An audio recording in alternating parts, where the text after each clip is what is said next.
चलें स्टार्ट करते हैं। कल हमने क्वेश्चन 4 तक किए थे।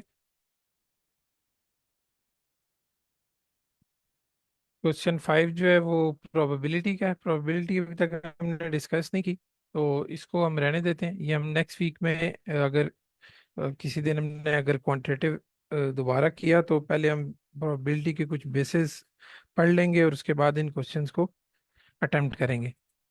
तो फिलहाल हम प्रोबेबिलिटी के क्वेश्चंस को छोड़ रहे हैं।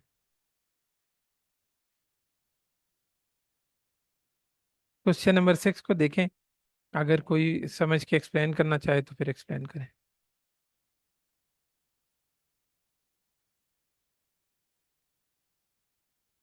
हमारे पास दो सेट दिए हुए हैं, एक एस और एक टी, जिनकी ये वैल्यूज हैं। और इसमें हमें बताया हुआ है कि x is a number in set S, के एस सेट के अंदर एक्स एक नंबर है और सेट टी के अंदर वाई एक नंबर है। अब हमने क्वांटिटी ए में देखें the number of different possible values of the product S Y, और क्वांटिटी बी में 20 है कि एक्स वाई का जो प्रोडक्ट है उसकी जो भी पॉसिबल वैल्यूज हैं उनको उनका नंबर हमने बताना है, मतलब उनको टोटल काउंट करके बताना है।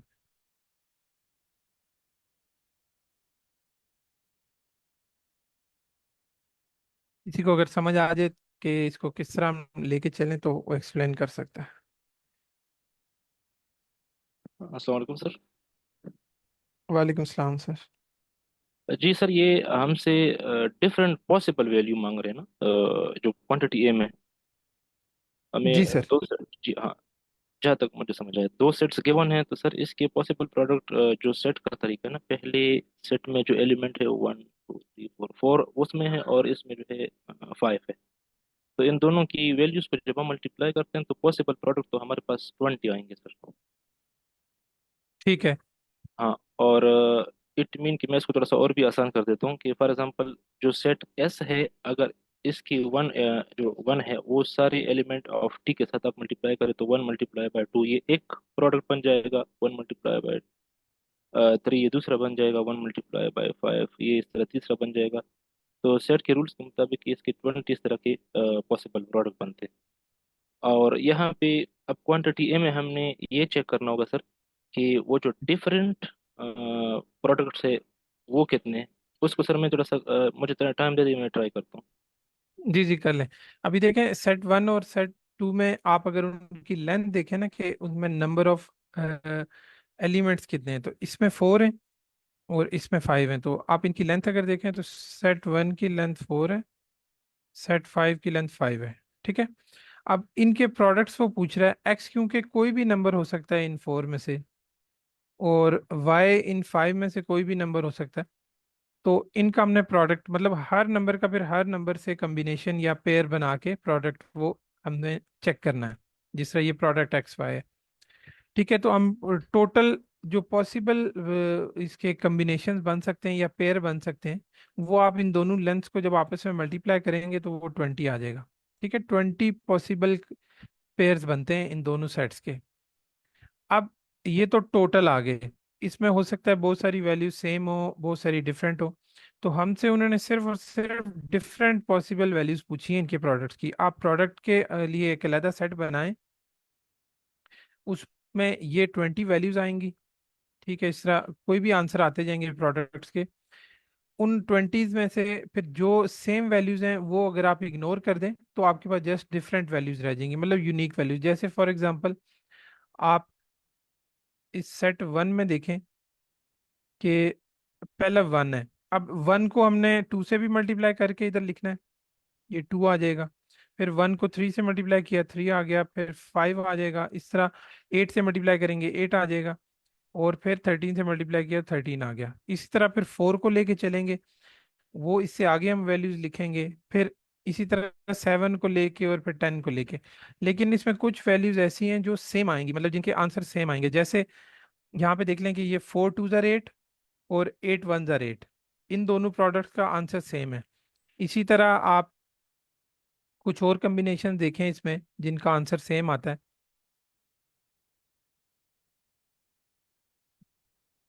सर मैंने कॉम्बिनेशन निकाल दी है। जी आप बता दें सर, मैं फिर एक्सप्लेन करता हूँ। अच्छा सर, एक तो आपने सर बता दिया, यहाँ पे दूसरा जो सेम आ रहा है, एक 4 और 5 और 10 एंड 2, यहाँ दोनों से 20-20 आ रहा है। बिल्कुल ऐसे ही तो सर कि यहाँ आप। पे जो पॉसिबल डिफरेंट प्रोडक्ट बनते हैं, पॉसिबल जो है डिफरेंट, वो इन 20 से जब हम ये 2 हटा दें, बाकी तो मुझे सेम नज़र नहीं आ रही, अगर शायद मैं गलत ना हो, तो ये 18 बनते हैं। तो इट मीन क्वांटिटी ए की वैल्यू हमारे पास 18 आ गई और क्वांटिटी बी में 20 की बने, तो इसका आंसर जो होगा फिर ऑप्शन बी। ठीक है, अब इसमें ये नहीं कि हमने ये तमाम आंसर्स निकाल के, तमाम कम्बिनेशन की वैल्यूज निकाल के तब हमने उसमें देखना है। आपको जब इसमें कोई भी सेम वैल्यू मिलती है प्रोडक्ट की, जैसे अभी हमने दो वैल्यूज बता दी, एक 4 2 8 और एक 8 1 8, इनका आंसर सेम आ रहा है। ऐसे ये 10 2 20 और 5 4 20, ये भी 20 20 आंसर आ रहा है, तो दो सेम वैल्यूज आ गई। अब क्योंकि उन्होंने डिफरेंट पूछी है, अगर टोटल 20 है और उसमें से दो दो सेम हमने बता दी, अगर वो इसमें से माइनस कर दें तो आपके पास फिलहाल 18 रह जाती हैं। एक एक सेम अगर आप इग्नोर कर दें तो आपके पास 18 है। अब मजीद अगर सेम निकलेंगी तो ये मजीद नंबर कम ही होगा, ज्यादा नहीं होगा। तो क्वांटिटी बी में क्योंकि हमारे पास 20 है, तो ये ऑलरेडी 18 हो चुका है, तो ये उससे लेस है। आपको ये मजीद कैलकुलेट करने की जरूरत नहीं है कि इनके और कौन कौन से पॉसिबल सेम वैल्यूज आ सकती। आपको एक भी सेम मिली तो आपको पता चल गया कि वो 20 से लेस हो गए प्रोडक्ट्स के सम, तो वो 19 हो गया या 19 से कम होगा, तो वो क्वांटिटी ए छोटी होगी क्वांटिटी बी से। ठीक है, ये क्लियर है? अगर किसी को कोई इशू है तो वो पूछ सकता है।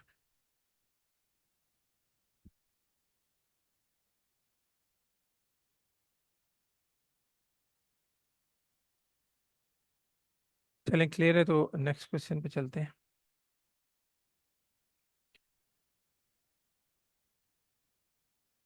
क्वेश्चन 7।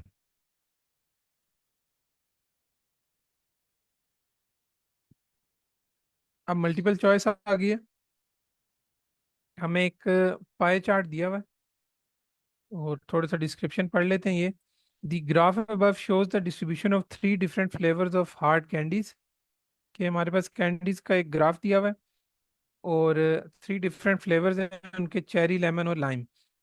ठीक है, if all the lemon candies are removed and no other candies are added are removed, ठीक है, what fraction of the remaining candies in the jar will be lime candies.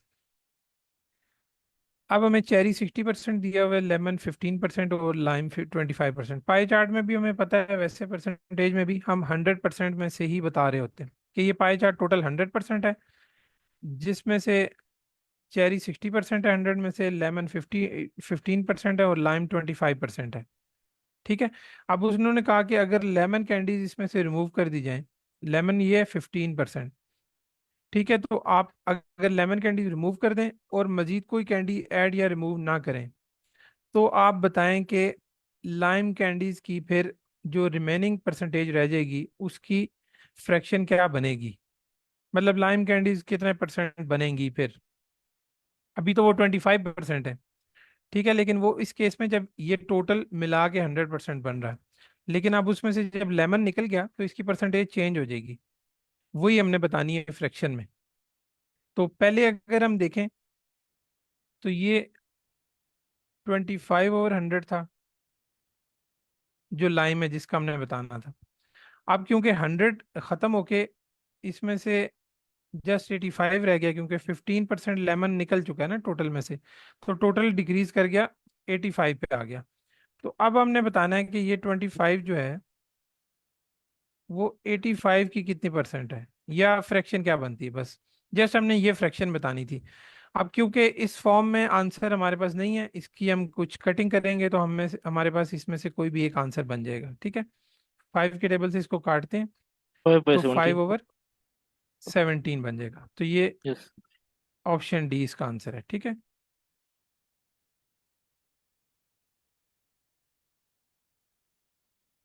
आगे चलते हैं। क्वेश्चन 8।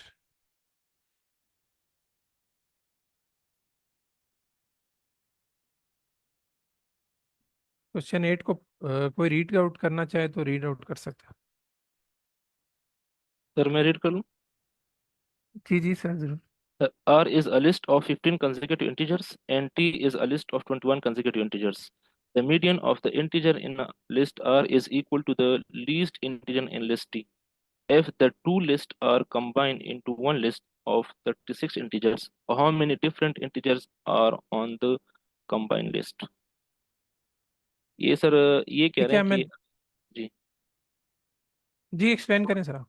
अ, दो लिस्ट हमें sir given है कि एक में 15 कंसेक्यूटिव इंटीजर है। जिस तरह फॉर एग्जांपल अगर हम कहते हैं कि पहले 1 है फिर इसके बाद 2 3 4 15 तक ना, लेकिन मेंशन नहीं है सर यहाँ पे। और इसी तरह लिस्ट नंबर टी जो है, लिस्ट जिसका नाम टी है, तो उसमें 21 कंसेक्यूटिव इंटीजर्स है। और इसमें ये कहते हैं कि आर का जो मीडियन है जो कि 15 उसमें कंसेक्यूटिव इंटीजर है, तो इसका जो बीच वाला होगा वो मीडियन होगा सर। और वो टी के लीस्ट के बराबर है, मतलब जो लीस्ट सबसे टी में होगा वो तो पहला वाला ज़ाहिर बात है वही होगा, ये आपस में इक्वल है। फिर कहते हैं कि अगर हम इन दोनों लिस्ट को कंबाइन करें तो 36 इंटीजर आते हैं। और how many different integer on the combine list, ये मांग रहे हैं हमसे सर।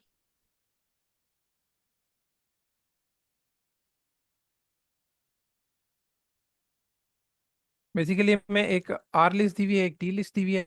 आर में भी कुछ 15 कंसेक्टिव इंटीजर्स हैं। वो इंटीजर्स हमें पता हो या ना हो उससे फर्क नहीं पड़ता, बस ये कंसेक्टिव इंटीजर्स हैं ये हमें पता है।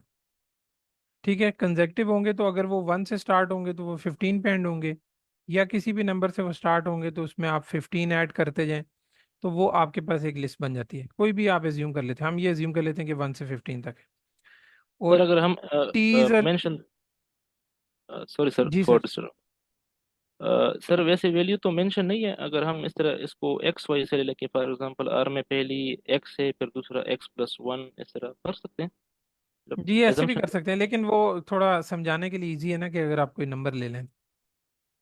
अच्छा वैसे यहाँ पे तो मेंशन नहीं है ना सर ये नंबर ये। जी जी, मेंशन नहीं है, सिर्फ हमें ये पता है कि कंसेक्यूटिव है वो। ठीक है, तो जी वही आपने जो बताया कि x+1 फिर x+2 कर सकते हैं उसको मेरे ख्याल में। जी तो आप बिल्कुल। ऐड करते जाएंगे तो वो एक एक का इंक्रीमेंट लगता जाएगा और वो कंसेक्यूटिव नंबर ही बनते हैं। ठीक।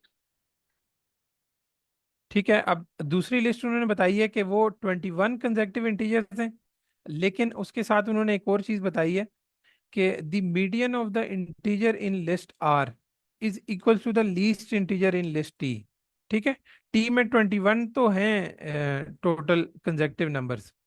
अगर आप इसको 21 ही लिख लें, ठीक है, यहाँ फर्ज कर लें 1 से हमने स्टार्ट किया, लेकिन उन्होंने हमें साथ एक और कंडीशन जो दी है कि ये जो लिस्ट टी है इसका जो लीस्ट इंटीजर है, मतलब कि सबसे छोटा इंटीजर जो है, अब कंसेक्यूटिव है तो पहला एलिमेंट ही सबसे छोटा होगा, क्योंकि आगे तो फिर इसमें बढ़ता जा रहा है ना, +1 होता जा रहा है, सब इंक्रीमेंट हो रहा है। तो जो लीस्ट इंटीजर है ये वाला, ये उन्होंने बताया है कि इस लिस्ट का मीडियन है, मतलब मिडल टर्म है। ठीक है, तो इसका जो मिडल टर्म है, अब 1 से 15 में कंसीडर कर लें तो आपको मीडियन क्या बनता है, कोई बता सकता है? 8। जी 8 8 बनता है। बनेगा ना? एट जी सर। बनेगा। तो एट ये बनेगा और आप दूसरी लिस्ट एट से स्टार्ट होगी। जी दूसरी लिए 8 से स्टार्ट होगी, तो उन्होंने ये खुद हमें बता दिया कि इसका जो लीस्ट इंटीजर डिजिट है वो इस लिस्ट का मीडियन है। तो आप इसको अगर 8 से स्टार्ट करेंगे तो फिर ये 21 पे खत्म नहीं होगा, बल्कि इसमें 8 और ऐड हो जाएंगे ना, ये 29 तक जाएगी लिस्ट। ये एक एग्जांपल है सिर्फ समझाने के लिए। तो अब आप इन दोनों को अगर कंबाइन करें तो वो हमसे पूछ रहे हैं कि हाउ मैनी डिफरेंट इंटीजर्स। ठीक है, अगर आप इन दोनों को कंबाइन करते हैं तो इनमें जो नई लिस्ट बनेगी उसमें यूनिक एलिमेंट्स कितने होंगे। अब आप देख लें कि ये 8 से लेके ये चलता जा रहा है 29 तक, तो 15 तक तो ये सेम डिजिट्स ही रहेंगे ना यहाँ से। अगर इसका मीडियन 8 है तो 8 से 15 तक तो ये इसमें भी हैं और इसमें भी हैं, तो ये तो सेम है, लेकिन हमने सिर्फ डिफरेंट बताने हैं।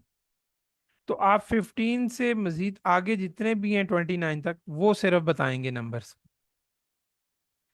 ठीक है, तो इसका तरीका जो सबसे आसान है, जब आपको पता चल गया कि इसमें ये 8 डिजिट्स हैं जो कि हमारे सेम है, तो आप इन दोनों की लेंथ को आप ऐड कर सकते हैं। जैसे 15 + 21 ठीक है, ये आपके पास टोटल इनकी सम आ जाता है जो हमने ये लिखा था। और इसमें से जस्ट आपने जो सेम एलिमेंट्स हैं वो माइनस करने हैं, वो हमें पता है 8 है, तो इसमें -8 करेंगे तो आपके पास आंसर आ जाएगा। ठीक है, जो डिफरेंट वैल्यूज हैं, और वो 28 बनते हैं। तो ये ऑप्शन सी है।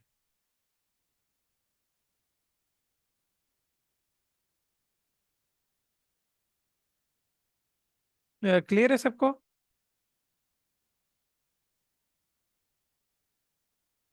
जी जी, क्लियर। ठीक है, नेक्स्ट क्वेश्चन देखते हैं। क्वेश्चन 9 भी प्रोबेबिलिटी है, तो ये भी हम छोड़ रहे हैं फिलहाल। क्वेश्चन 10 को देखते हैं।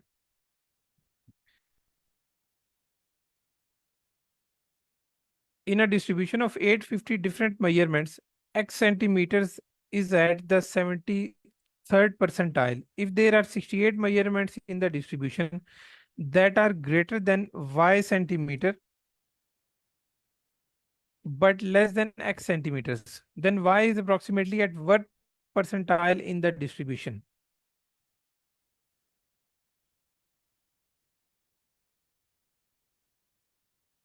एक मेजरमेंट है जिसमें टोटल 850 डिफरेंट, एक डिस्ट्रीब्यूशन है जिसमें 850 डिफरेंट मेजरमेंट्स हैं या वैल्यूज आप कह सकते हैं। ठीक है, आप इसको यूं भी कंसीडर कर सकते हैं कि ये टोटल अगर हमारे पास दिया हुआ है,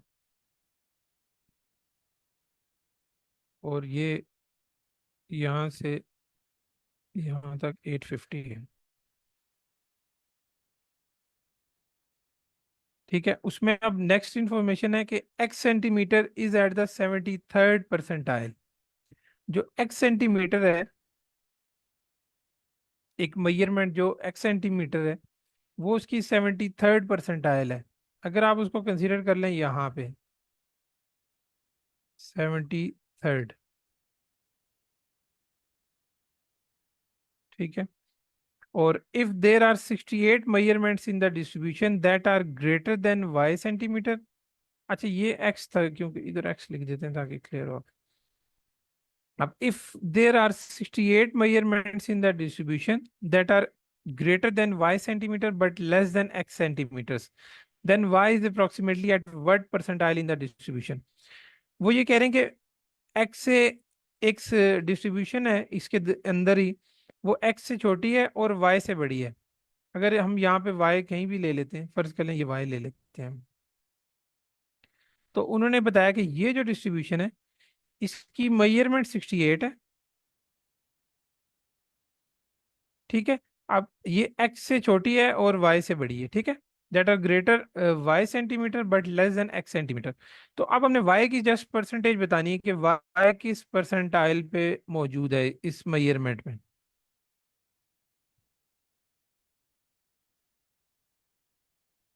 तो इसके दो तरीके, या तो आप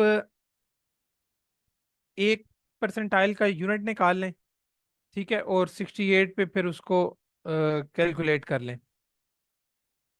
उसका तरीका ये है कि आप टोटल आपके पास 850 है, आप डिवाइड करेंगे उसको, सॉरी, टोटल आपके पास 68 है इस मेजरमेंट का, इसको आप डिवाइड कर दें 850 से, क्योंकि आप टोटल से डिवाइड करेंगे ना, तो आपके पास परसेंटेज आ जाएगी इस डिस्ट्रीब्यूशन की। ठीक है, ये जो डिस्ट्रीब्यूशन है ये 68 की है, और टोटल हमें पता है कि ये 850 है। तो जब आपने टोटल का ये निकालना है कि ये कितने परसेंट डिस्ट्रीब्यूशन बन रही है, तो आप इसको जस्ट इस टोटल से डिवाइड कर देंगे, 68 डिवाइडेड बाई 850। तो ये आपके पास बनती है 0.08। ठीक है, और अगर आप परसेंटेज में देखें तो ये 8% बनती है। तो अब y निकालने के लिए सिंपल सा तरीका ये भी है कि 73 ये x है तो इससे ये छोटा है। 73 में से जस्ट ये 8% आप माइनस करेंगे तो y की परसेंटाइल आ जाएगी कि y कितने परसेंटाइल पे मौजूद है। ठीक है, 65 बनती है वो। तो आपके पास ये ई आंसर है। इसका एक और मेथड भी है, वो अभी मुझे आइडिया नहीं है, अगर किसी को कुछ एक्सप्लेन करना चाहे एक तरीका तो ये मैंने बताया, एक और तरीका भी है इसका।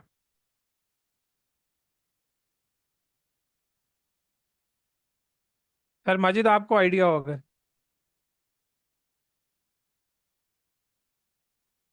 सर मैं ट्राई कर रहा हूँ, डिफरेंट तरीके से देख रहा हूँ।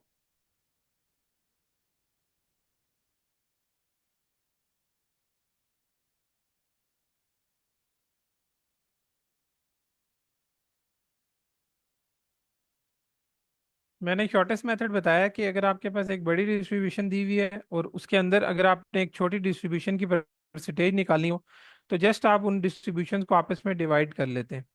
ठीक है, टोटल पे डिवाइड करेंगे छोटी को, तो आपके पास उसकी परसेंटेज आ जाएगी कि इस डिस्ट्रीब्यूशन की कितनी परसेंटेज है।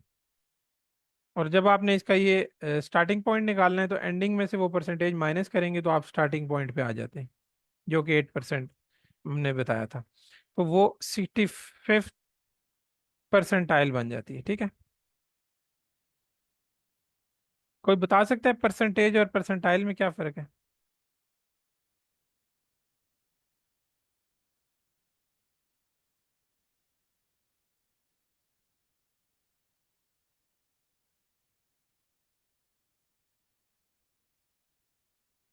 कोई भी बता दे, अगर कोई गेस ही लगा सकते हैं बेशक।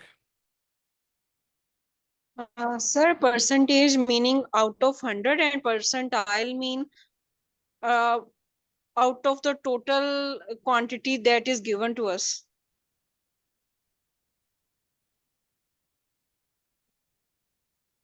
जी बिल्कुल, दूसरे लफ्जों में आप इस तरह भी कह सकते हैं कि अगर किसी के मार्क्स है 95%, ठीक है, तो वो हम कहते हैं कि जी उसने 95% मार्क्स लिए 100 में से, जैसे मैम ने बताया। लेकिन दूसरे लफ्जों में अगर परसेंटाइल हम कहें कि 95 परसेंटाइल इसके मार्क्स हैं, तो उसका मतलब ये है कि उसके मार्क्स जो हैं, जितने लोगों ने भी पेपर अटेम्प्ट किया है उसमें से जो टोटल में से टॉप 5% में आ रहे हैं। ठीक है, तो परसेंटाइल इस तरह बताता है आपको कि टोटल जो पॉपुलेशन है उसमें आपका जो पोजीशन है या जो वैल्यू है वो बता रहा होता है।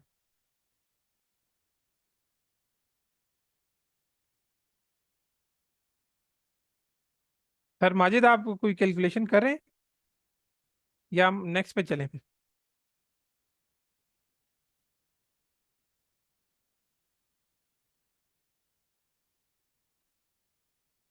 आई थिंक उनको आवाज नहीं आ रही। सर मैं इसको ट्राई करूंगा इंशाल्लाह, कल फिर क्लास में या मंडे को डिस्कस कर लेंगे, क्योंकि चलें मैं ठीक जो है, ठीक है, हम नेक्स्ट पे चलते हाँ। हम नेक्स्ट पे चलते हैं। ओके। अच्छा, क्वेश्चन 11 आ गया।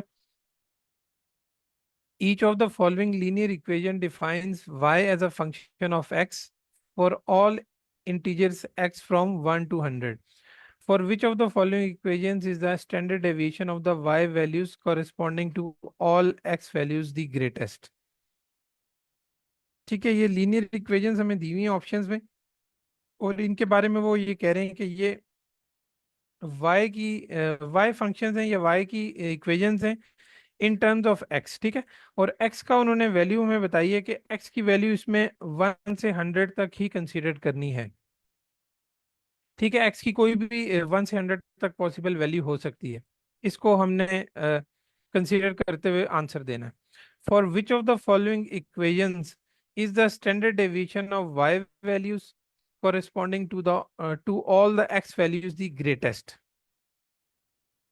ठीक है, वो ये पूछ रहे हैं कि तमाम इक्वेशंस में से वो कौन सी इक्वेशन है जो कि हमें एक्स की जो ग्रेटेस्ट वैल्यूज हैं उसके मुताबिक वाई की वैल्यूज का जो स्टैंडर्ड डेविएशन है वो बता रही हूँ।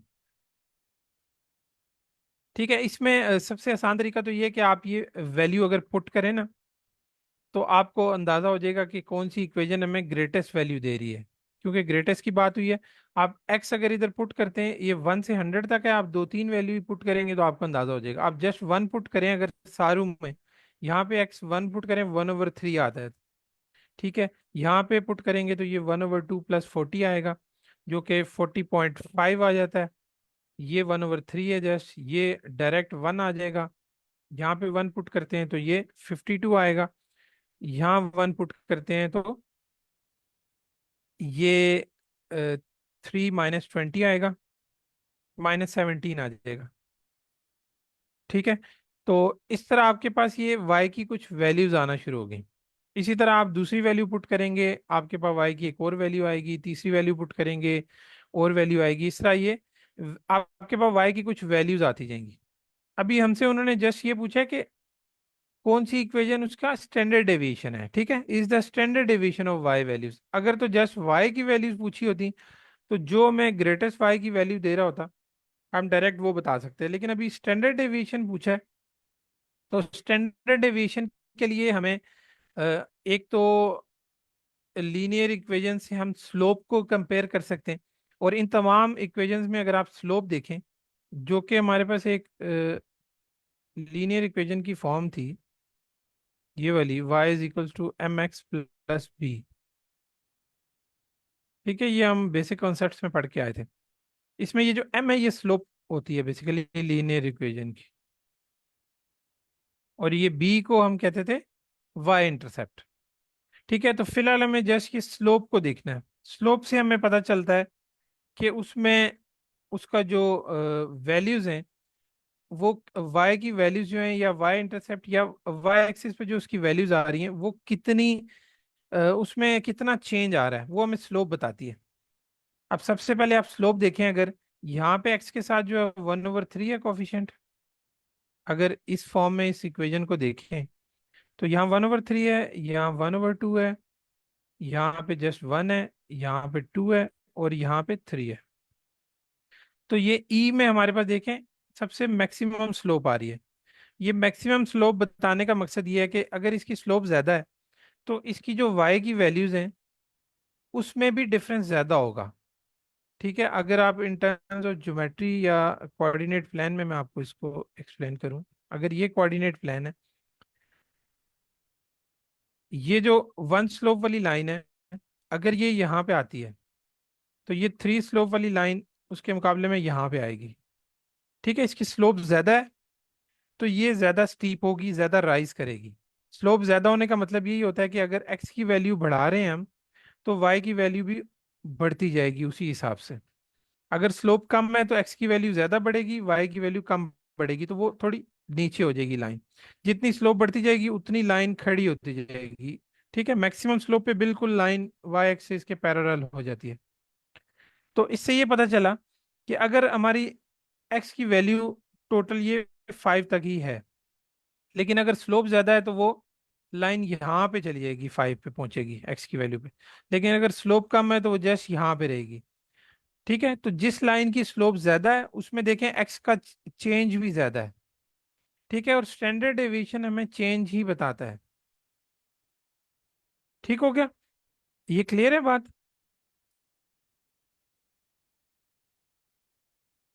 यस। जी सर।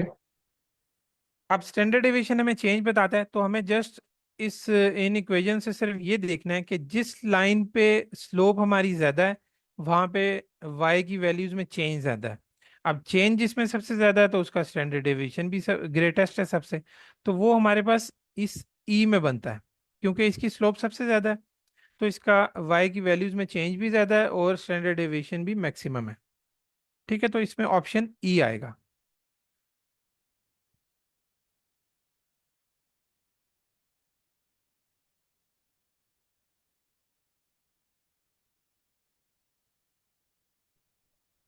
सर कांस्टेंट की वैल्यू नहीं देखेंगे? नहीं, कांस्टेंट को हम इग्नोर कर देंगे, हमने जस्ट स्लोप से निकालना है ना, अच्छा। क्योंकि स्लोप ही हमारे लिए काफी है बताने के लिए। कांस्टेंट बेसिकली बता रहा होता है उसका वाई इंटरसेप्ट, कि वो वाई एक्सिस को कहाँ से क्रॉस कर रही है। तो वो अगर हम इस पे निकालना भी चाहें तो हमें उसका कोई फायदा नहीं है ना, कि वो इस लाइन को क्रॉस कहाँ से कर रही है, ये हमने नहीं देखना। हमने तो जस्ट ये देखना है कि उसमें चेंज कितना आ रहा है, वाई की वैल्यूज में चेंज कितना आ रहा है। जो जिस लाइन में वाई की वैल्यू में ज्यादा चेंज आ रहा है तो हमने वो कंसीडर कर लेनी है कि उसका स्टैंडर्ड डेविएशन भी ज्यादा होगा, क्योंकि स्टैंडर्ड डेविएशन मीन से डिस्टेंस बता रहा होता है हर वैल्यू का। तो जितना ज्यादा चेंज होगा या जितना इनमें फर्क होगा वैल्यूज में, उतना ही ज्यादा स्टैंडर्ड डेविएशन आएगा। तो आप जस्ट स्लोप को लेके, शॉर्टकट मेथड है कि जिसकी स्लोप सबसे ज्यादा है उसका वाई की वैल्यूज भी सबसे ग्रेटेस्ट होंगी और उसका स्टैंडर्ड डेविएशन भी मैक्सिमम होगा।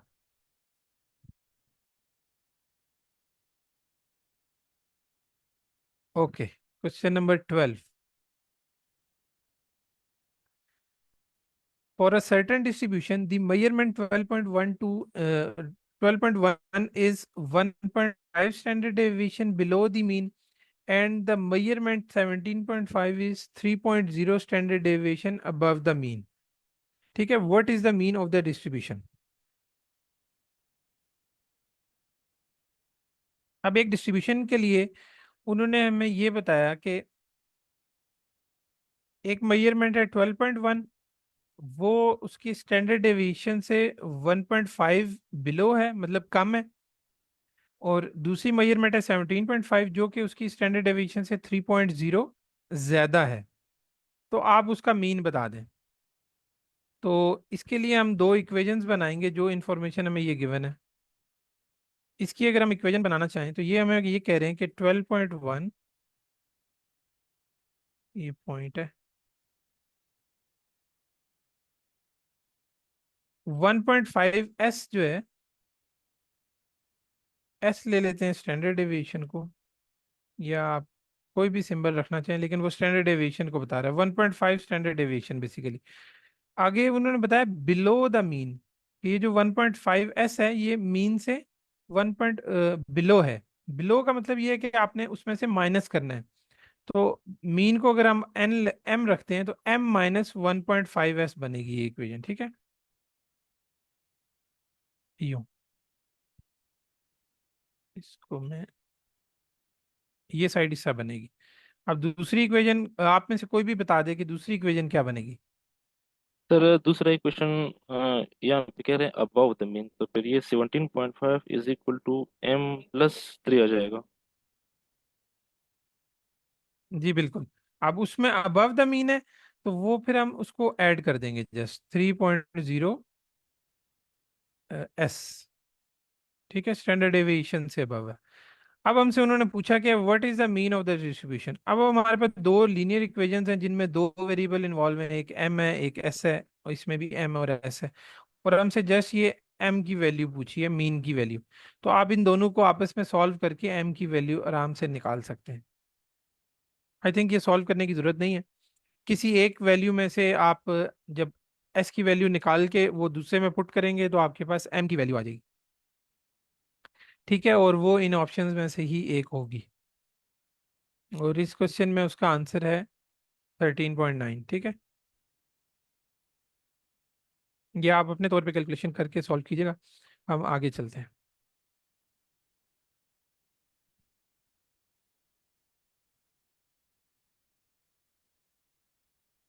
अब मल्टीपल चॉइस आ गई जिसमें सिलेक्ट वन और मोर चॉइसेस है। ठीक है, एक से ज्यादा आंसर्स भी करेक्ट हो सकते हैं।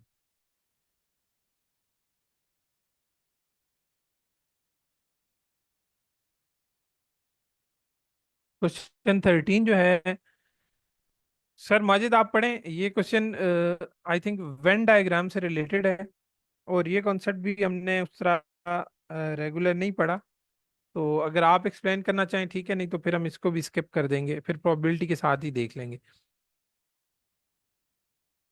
अच्छा सॉरी, मेरा माइट म्यूट। तो अच्छा सर, ये सेट ए और सेट दो गिवन है, अगर हमने वेन डायग्राम नहीं पढ़ी तो फिर ये स्टूडेंट को समझ नहीं आएगा। चलें फिर इसको हम अभी स्किप कर देते हैं। नेक्स्ट क्वांटिटेटिव का जब भी हमारा सेशन होगा इंशाल्लाह उसमें हम पहले बेसिक पढ़ लेंगे हाँ कि सर। वेन डायग्राम क्या होती है, और प्रोबेबिलिटी के जो कॉन्सेप्ट्स हैं वो पहले डिस्कस करके फिर ये क्वेश्चन हम अटेम्प्ट करेंगे। जी सर, बिल्कुल सही। इसके बाद क्वेश्चन 14 है, ये भी प्रोबेबिलिटी का है तो ये भी हम छोड़ देते हैं। इसके बाद क्वेश्चन 15,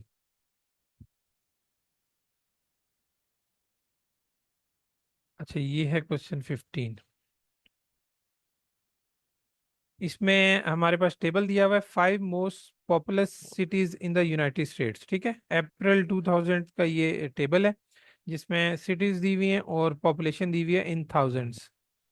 ठीक है, इसके बारे में हमें वो पूछ रहे हैं, the population of the 5 most populous cities in the United States in April 2000 are listed in the table above. अच्छा, the total population of the US in April 2000 was this. एक अमाउंट दी हुई है कि टोटल पॉपुलेशन उनकी ही है, वो इनको ऐड करके उन्होंने टोटल खुद ही बताया। आगे, based on the data shown the population of 3 most popular cities combined was what percent of the total population of the United States in April 2000। तो आप ये बताएं कि सबसे ज्यादा आबादी वाले 3 जो शहर हैं उनकी टोटल पॉपुलेशन से कितने परसेंट आबादी है। ठीक है, उनकी जस्ट परसेंटेज बतानी है as compare to the total population of the US. तो ये काफ़ी इजी क्वेश्चन है, अगर आप में से कोई एक्सप्लेन करना चाहे सर माजिद के अलावा। हाँ, जो हमारे पास मतलब सबसे आवाज आ रही है ना मेरी? जी सर, आ रही है, आप बताएं। हाँ, हमारे पास जो सबसे मतलब हाईएस्ट वैल्यू आ रही है जो पॉपुलेटेड सिटीज है, तो वो पहली तीन ही है, न्यूयॉर्क, लॉस एंजलिस और शिकागो। तो इन तीनों को ऐड जी कर लेंगे पहले, उसके बाद फिर टोटल वैल्यू से इसकी परसेंटेज निकाल लेंगे इसकी, जो भी बिल्कुल। फिर वैल्यू आएगी तो वो हमारा आंसर होगा।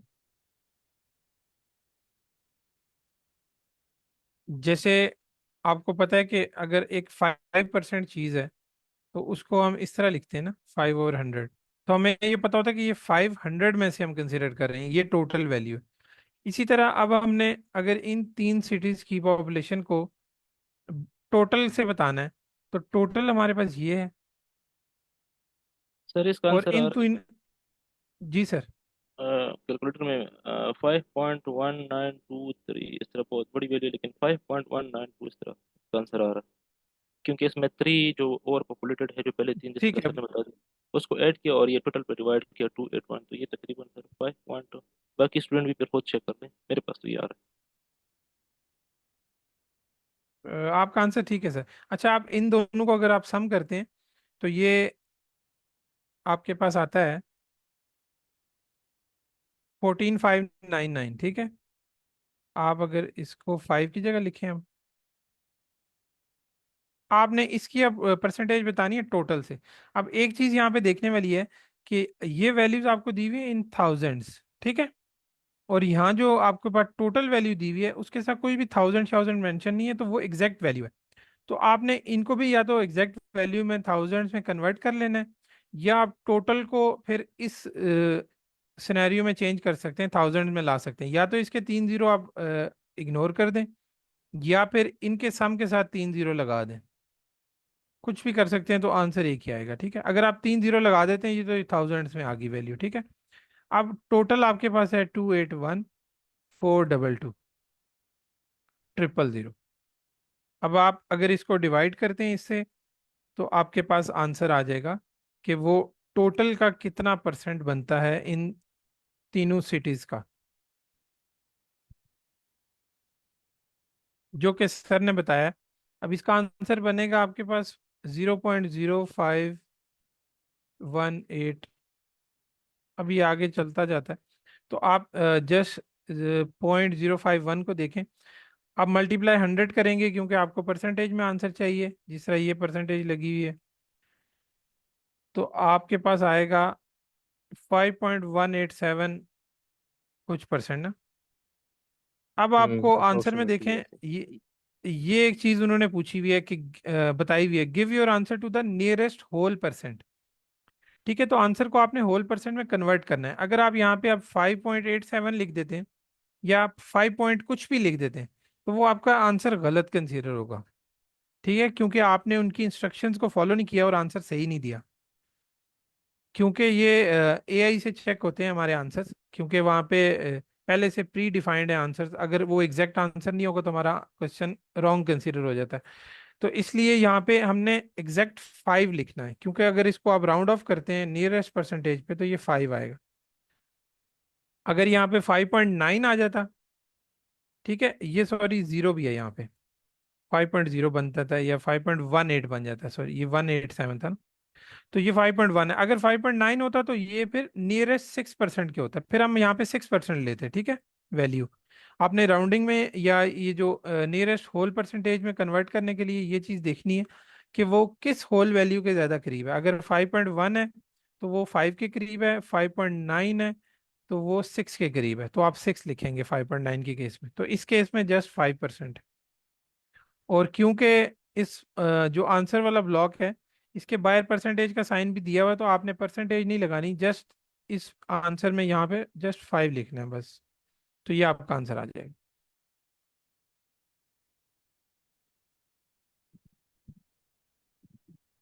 सर अगर 5.5 होता तो ये नियरेस्ट 5 ही बनती है या 6? इस तरह का वैसे कोई क्वेश्चन आएगा नहीं जिसमें आप कंफ्यूज हो, लेकिन आप उसको फिर 6 भी लिख सकते हैं और 5 भी लिख सकते हैं, क्योंकि वो दोनों से इक्वल डिस्टेंस पे है ना, वो दोनों आंसर ही करेक्ट होंगे उसमें। Okay sir. डाउट की वजह से कभी भी जीआरई में ना नंबर मिलते हैं आपको और ना ही कटते हैं, वो एग्जैक्ट ही होगा। ओके, आगे डाटा इंटरप्रिटेशन सेट्स आगे। इसमें मैं 1 मिनट एक और टैब में ये ओपन कर लूं ताकि हमारे पास ये सामने ही रहे।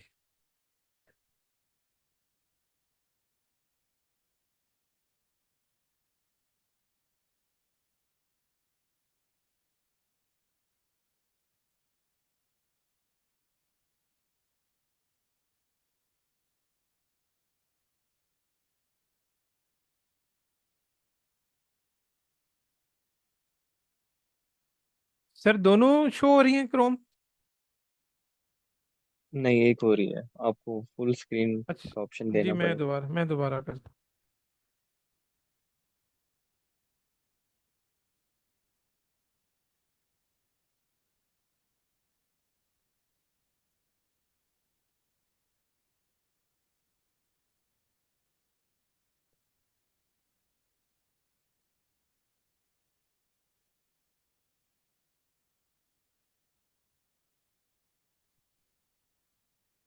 या तो इसको माइक्रोसॉफ्ट एज में खोल लें, उसमें तो स्प्लिट का ऑप्शन होता है ना।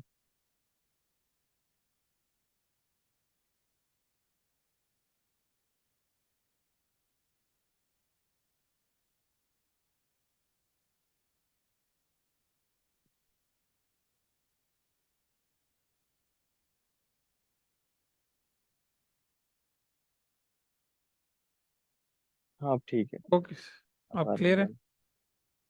जी जी।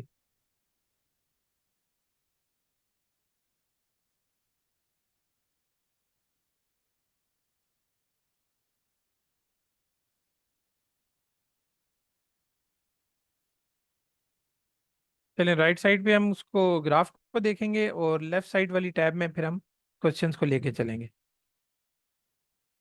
अब ये क्वेश्चन 16 देखते हैं। अब पहले बल्कि ग्राफ को थोड़ा सा देख लेते हैं कि ग्राफ में हमें क्या चीज़ें गिवन है। ये ग्राफ है वर्क टाइम रिक्वायर्ड टू पे for selected food items in the United states 1919 and 1997। ये 2 इयर्स की वैल्यूज दी हुई है हमारे पास यूनाइटेड स्टेट्स में, कि ये फूड आइटम्स बनाने के लिए कितना टाइम रिक्वायर्ड होता है, मतलब वर्क टाइम कितना लगता है ये चीज़ें बनाने के लिए। जैसे यहाँ पे दिया हुआ है पहली यूनिट पे, फर्स्ट 1 पाउंड ऑफ ब्रेड। तो 1 पाउंड ब्रेड बनाने के लिए अब 1919 का कलर लाइट है और 1997 का कलर डार्क है। ठीक है, तो उसके मुताबिक ही आपने ये देखना है, जैसे यहाँ पे ये मेंशन है ये वाली। ठीक है, तो अब 1 पाउंड ब्रेड बनाने के लिए 1919 में तकरीबन 7 to 8 मिनट्स में है, तो 7 to 8 मिनट्स लगते थे। और 1997 में ये अप्रोक्सीमेटली 4 मिनट्स लगते हैं।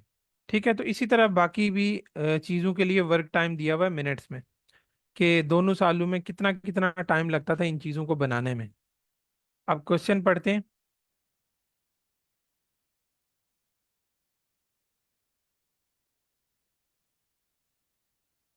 अच्छा जी, क्वेश्चन है कि इन 1997 at the rate shown in the graph, the work time required to pay for which of the following food items was greatest? ठीक है, 1997 में बताएं कि जो रेट्स हमें ग्राफ में दिए हुए हैं, वर्क टाइम रिक्वायर्ड टू पे for which of the food items was greatest, के नीचे जो दिए गए हैं ये फूड आइटम्स, कि इसमें सबसे ज्यादा टाइम किस चीज पे लगेगा। तो आपने तमाम के लिए फिर टाइम कैलकुलेट करना है, जिसका ग्रेटेस्ट टाइम आएगा वो हमारा आंसर होगा। जैसे यहाँ पे देखें, अब जस्ट 1997 की बात हो रही है, आप 1919 को इग्नोर कर देंगे, ठीक है, ग्राफ से। आप जस्ट 1997 को देखें, तो उसमें ये 1 पाउंड ब्रेड बनाने के लिए हमारे पास कितना लग रहा है टाइम, ये जो वैल्यू दी हुई है, ये तकरीबन, अगर ये 0 है, ये 10 है, तो ये लाइन 5 है, ये 5 से थोड़ा सा कम है, तो आप इसको 4 ले सकते हैं। अच्छा, इसमें आप ये अप्रोक्सीमेट वैल्यूज भी लेंगे ना, तो आपका आंसर बिल्कुल सही आएगा। तो आप इसको 4 ले सकते हैं। अगर आप 4 कंसीडर करते हैं, तो इसका मतलब है कि 1 पाउंड ब्रेड बनाने में 4 मिनट लग रहे थे। तो 10 पाउंड ब्रेड बनाने में कितना टाइम लगेगा?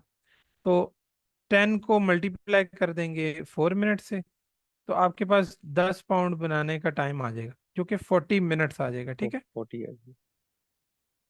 ये क्लियर है ना सबको? जी जी।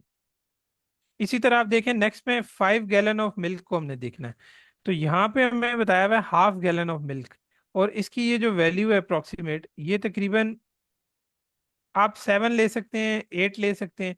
आप 7 या 8 में से कुछ भी ले लें, आप 7 ले लेते हैं चलें। अगर हाफ गैलन 7 में बन रहा है, तो 1 गैलन कितने में बनेगा?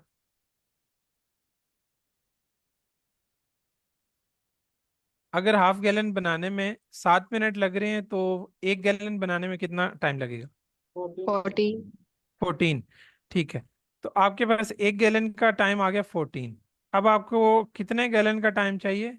5 का, तो आप इसको जस्ट 5 से मल्टीप्लाई कर देंगे। ठीक है, तो ये आपके पास आ जाता है 70 आई थिंक। ठीक है, तो इसका आ गया 70 मिनट्स। अब ये बी का, अब थर्ड पे देखें, 3 pound of coffee, 1 pound of coffee का टाइम उन्होंने ये दिया हुआ है।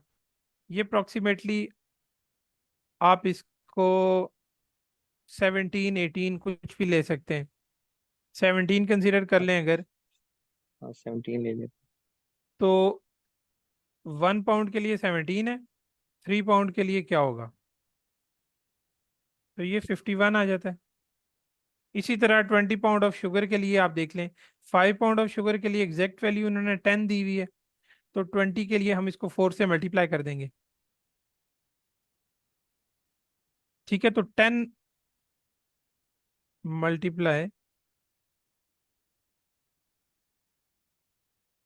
5 पाउंड ऑफ शुगर 10 20 है, और 20 आना चाहिए ना, ये मैंने 20 वो लिख दी यहाँ 20 पे। करेंगे ना।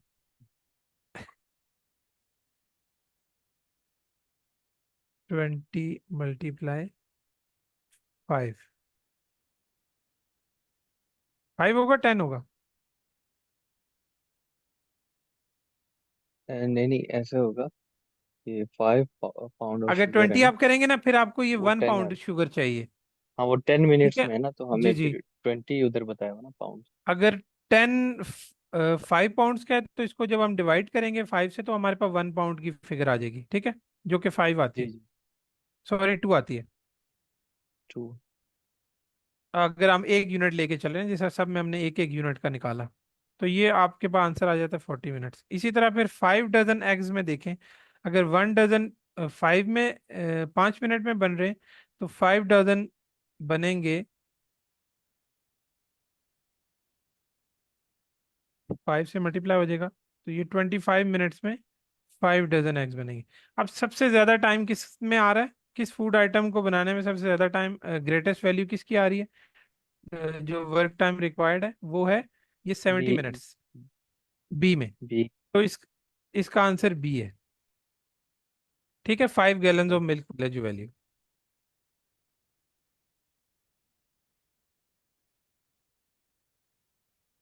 ओके, ये मतलब क्वेश्चन। इसी तरह पूरा कैलकुलेट करना पड़ेगा, छोटे से इसका कोई वो नहीं है जी, इसकी मेथड। शॉर्टेस्ट कोई मेथड नहीं, क्योंकि आपको कैलकुलेट ही करना है। और क्योंकि इनकी जो, ये देखें ना, ये वैल्यूज भी डिफरेंट है, और यहाँ पे भी वैल्यूज डिफरेंट है, तो आप इनको किसी भी तरीके से कंपेयर नहीं कर सकते। फिर आपको ये कैलकुलेट ही करना पड़ेगा। लेकिन ये कैलकुलेशन बहुत इजी है, देखें आप बहुत जल्दी से कर सकते हैं, क्योंकि वैल्यूज बहुत छोटी हैं, यहाँ पे भी यूनिट वैल्यूज छोटी हैं, तो आप उनको इजीली कैलकुलेट कर सकते हैं। अगर वैल्यूज बड़ी होंगी तो वो आपको टाइम काफी लग जाता है। हाँ ये तो है, बिल्कुल। चले सही और है। अब देखें कि ये जो मैप दिया हुआ है, इसके लिए इन्होंने क्वेश्चन की भी रेंज हमें दी हुई है कि 16 से 19 जो है वो इसी डाटा के ऊपर बेस कर रहा है। तो एक दफा जब आप ये ग्राफ पढ़ लेते हैं ना, अब पहला क्वेश्चन आपने किया तो आपको ग्राफ की समझ आ गई कि ग्राफ में क्या क्या दिया हुआ है और उसमें क्या क्या वैल्यूज हैं। तो आपके पास शायद क्वेश्चन नंबर 1 इस ग्राफ का या 16 नंबर करने में थोड़ा टाइम लगा होगा। लेकिन इससे अब आगे 17 18 19 जो इसी ग्राफ के डाटा से रिलेट कर रहे हैं, उस उनको समझने में आपको थोड़ा कम टाइम लगेगा, तो आप वहां पे टाइम कवर भी कर सकते हैं। अच्छा चले नेक्स्ट क्वेश्चन देखते हैं। If the average hourly ways of the rank and file manufacturing worker in 1919 was $0.55, which of the following is closest to the average price of half gallon of milk in 1919?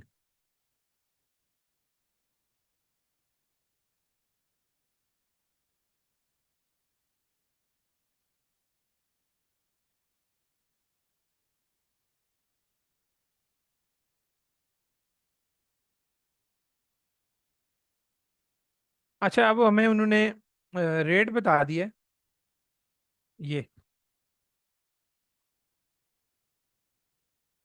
Sorry veg बता दी है। Hourly veg हमें बताई है average 1919 में, ठीक है, 1919 है ये। जो अब लाइट वाले जो बार्स हैं उन पे हमने देखना है। हमारे पास रेट आ गया उस ईयर का 0.55, ठीक है। अब ये आवरली वेज है, ये आवर्स का रेट है, ठीक है, कितने डॉलर एक तो मिनट्स घंटे में के करना उनको होगा। मिलते थे। जी सर। और यहाँ पे मैं टाइम जो दिया हुआ था वो मिनट्स में दिया हुआ था। आगे हम देखते हैं पहले क्वेश्चन में, which of the following is the closest to the average price of half gallon of milk in 1919? ठीक है, तो इनमें से बताएं कि ये हाफ गैलन मिल्क बनाने में कितना मतलब कितने पैसे हमें देने पड़ेंगे। ठीक है, अगर ये रेट है आवरली, तो आप ये बताएं कि हाफ गैलन मिल्क बनाने में कितना टाइम हमें या कितने पैसे देने पड़ेंगे। अब हाफ गैलन आप ये देखें पहले कि हाफ गैलन का मिनट्स में क्या टाइम था। तो ये तकरीबन आप 38 38 बज ले रहे हैं। सकते हैं, 37 ले सकते हैं, 38 अगर आप ले लेते हैं तो ये 38 मिनट्स हैं, कि 38 मिनट्स लगते हैं एक हाफ गैलन बनाने में।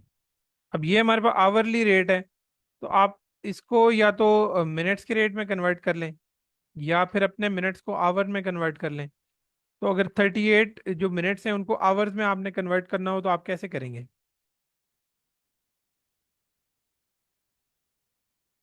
60 पे डिवाइड करें। जी 60 पे डिवाइड कर लेंगे। जी। ठीक है, जब भी आप बड़े यूनिट की तरफ जा रहे होते हैं तो आप डिवाइड करते हैं, जब आप छोटे यूनिट की तरफ आ रहे हो जब आप छोटे यूनिट की तरफ आ रहे होते हैं ना, तो आपने मल्टीप्लाई करना होता है, क्योंकि आपकी वैल्यू बढ़ती जाती है। जैसे अब आपने आवर से अगर मिनट में वापस आना है तो आप उसको मल्टीप्लाई करेंगे, लेकिन जब आप आवर्स में जा रहे हैं तो आप उसको डिवाइड करेंगे। ठीक है, 38 मिनट्स आपने ले लिए या 37, कोई भी वैल्यू आप ले सकते हैं। उसको जब आप 60 से डिवाइड करेंगे तो आपके पास वो टाइम आ जाएगा कि हाफ गैलन ऑफ मिल्क कितने आवर्स में बन रहा है, वो अब 0.63 आवर्स बनता है। ठीक है, और एक आवर का ये रेट है, तो आप जस्ट इससे मल्टीप्लाई करेंगे तो आपके पास वो एक आंसर आ जाएगा कि जीरो उसको हमें पॉइंट थ्री कितने कितने पैसे देने पड़ेंगे। Yes.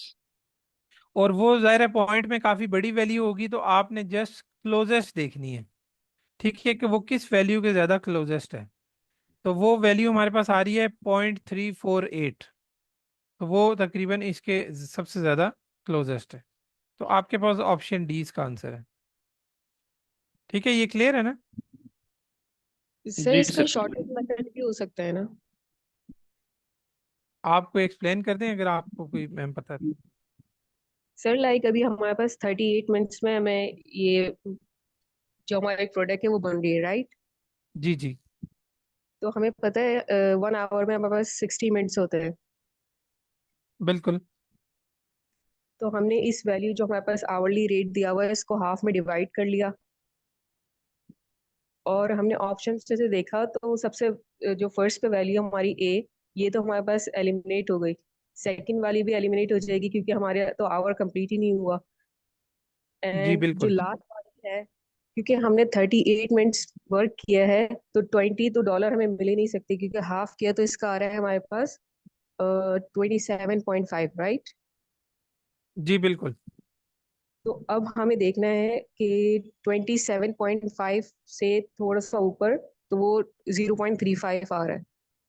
तो इस तरह भी अगर हम थोड़ी सी लॉजिक लगाएं तो आंसर आ सकता है। वैसे ही है, लेकिन यहाँ से तो हम ये बता रहे हैं कि इसको हाफ करेंगे, लेकिन आपको ये कैसे पता चलेगा कि ये हाफ ही हमने कंसीडर करना है? क्योंकि सर अभी हम मिनट्स पे डिपेंड कर रहे हैं ना, हमारे पास आवर्स में 60 मिनट्स होते हैं और हमने 38 मिनट्स वर्क किया है, राइट। बिल्कुल। अगर फर्ज कर लें यहाँ पे मिनट्स 45 होते, जी जी। अगर 45 होते फिर आप कैसे इसको कंसिडर करते?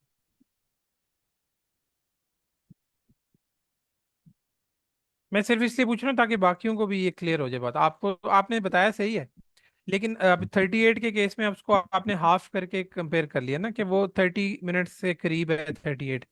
लेकिन अगर मिनट्स 45 हो जाए तो जी जी। तो फिर सबसे हम पहले उस। तो हम डॉलर से जो हमारे पास आवरली रेट दिया हुआ है, तो उससे जी जी जो भी बड़ी वैल्यूज होंगी उनको तो पहले एलिमिनेट कर देंगे हम, बिल्कुल। right? और जो 30 मिनट से जो छोटी बन रही होंगी उन्हें भी हम एलिमिनेट कर देंगे क्योंकि हमने 30 मिनट्स वर्क किया, तो जाहिर सी बात है हमें उसके ही पैसे मिलेंगे, राइट। बिल्कुल। तो फिर हम उसके जो नियरेस्ट वैल्यू होगी उसको कंसीडर करेंगे। ऐसे ही आप एलिमिनेशन के लिए बिल्कुल सही बता रही हैं कि अगर हमारे पास 1 घंटे का रेट है 0.55, तो इससे जितनी भी बड़ी वैल्यूज हैं वो तो हमारी पहले ही इग्नोर हो जाएंगी ना, वो हम एलिमिनेट कर देंगे। जैसे ये ए और बी है, अब इसको हाफ हमने किया तो वो 27.5 है। अब क्योंकि हमें पता है कि मिनट्स यहाँ पे 30 से ज़्यादा हैं, मतलब आधे घंटे से ज़्यादा टाइम है, तो आप वो हाफ से जो छोटी वैल्यूज़ हैं आवरली रेट में 27.5 से जो छोटी वैल्यूज़ हैं वो भी इग्नोर हो जाएंगी, ये भी इग्नोर हो गया। अब जस्ट ये दो वैल्यूज़ रहेगी हमारे पास, तो आप देख लेंगे कि 27.5 के नियरेस्ट वैल्यू कौन सी आ रही है।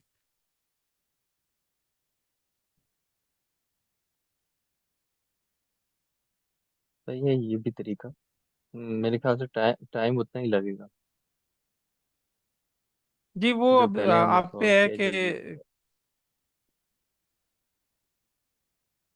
मेथड दोनों ठीक है, लेकिन जो अब जाहिर है उस टाइम आपके माइंड में आएगा फौरन क्लिक करेगा, आप उसी की तरफ चल पड़ेंगे, क्योंकि वहाँ पे टाइम का ही इशू होता है और साथ प्रेशर भी होता है टेस्ट का। तो कई दफ़ा हमारे जहन में शॉर्टेस्ट मेथड फौरन आ जाता है, कई दफ़ा हम लंबी कैलकुलेशन में फंस जाते हैं और शॉर्टेस्ट मेथड हालांकि हमें पता होता है लेकिन उस टाइम जहन में नहीं आ रहा होता, तो वो कई दफ़ा इस तरह भी होता है। जी सर, टाइम को भी देखें, सर हो गया। सर वैसे टेस्ट में कैलकुलेटर अलाउ करते हैं? सर टेस्ट में ना ऑन स्क्रीन कैलकुलेटर मौजूद होता है, जैसे ये स्क्रीन पे यहाँ पे यूं इस तरह शो हो रहा होगा। जी। ठीक है, तो आप अपने कीबोर्ड से अगर नम पैड आपके पास है तो वो 1 2 3 जिस तरह लिखा होता है, आप उससे टाइप करके उस पर कैलकुलेशन कर सकते हैं, और या फिर आप उस पर क्लिक करके बटन्स पे, जैसे 1 है 2 है 3 है, यहाँ पे प्लस माइनस मल्टीप्लाई डिवाइड इससे होगा, और नीचे आंसर, और एक यहाँ पे ट्रांसफर का बटन होता है। ठीक है, तो ये बहुत सिंपल सा कैलकुलेटर होगा आपके पास, जस्ट उस पर मल्टीप्लीकेशन डिवीजन एडिशन सब्ट्रैक्शन और मेमोरी के दो ऑप्शंस होते हैं कि आप किसी आंसर को मेमोरी में रखना चाहते हैं और बाद में इसको यूज करें, जैसे वो +1 m+m- वाली बात है। और एक जस्ट ऑप्शन होता है नीचे ट्रांसफर का, कि किसी क्वेश्चन में जैसे यूं हमने ऊपर देखा था कि हमने 5% आंसर पुट करना था इधर ना, ये हमारे पास आंसर के लिए ब्लॉक बना हुआ था। तो अगर हमने कैलकुलेटर से वो सॉल्व किया और कैलकुलेटर की स्क्रीन पे 5% आया हुआ है, तो इसको अगर हम यहाँ डायरेक्ट ट्रांसफर करना चाहेंगे आंसर को, तो हम इस ट्रांसफर वाले बटन पे क्लिक करेंगे तो वो आंसर हमारा ऑटोमेटिकली इसमें ट्रांसफर हो जाएगा। ठीक है, तो इस तरह भी आप कर सकते हैं, लेकिन वो बहुत बेसिक सा कैलकुलेटर है। कई दफ़ा इतनी सिंपल कैलकुलेशंस होती हैं कि वो आप मेंटल मैथ से जल्दी कर लेंगे, बजाय इसके कि उस कैलकुलेटर पे आप क्लिक कर करके या नम पैड के थ्रू आप उसको अगर अटेम्प्ट करते हैं तो उससे करेंगे, तो उस पे कई दफ़ा ज़्यादा टाइम लग जाता है। चलें, हमारा टाइम भी ख़त्म हो गया। तो अब मंडे से इंशाल्लाह हमने वर्बल को टाइम देना है। उसके बाद फिर जब भी क्वांट स्टार्ट होगा तो हम ये क्वेश्चंस भी देखेंगे और साथ वेन डायग्राम और प्रोबेबिलिटी के कुछ कॉन्सेप्ट्स को भी डिस्कस करेंगे।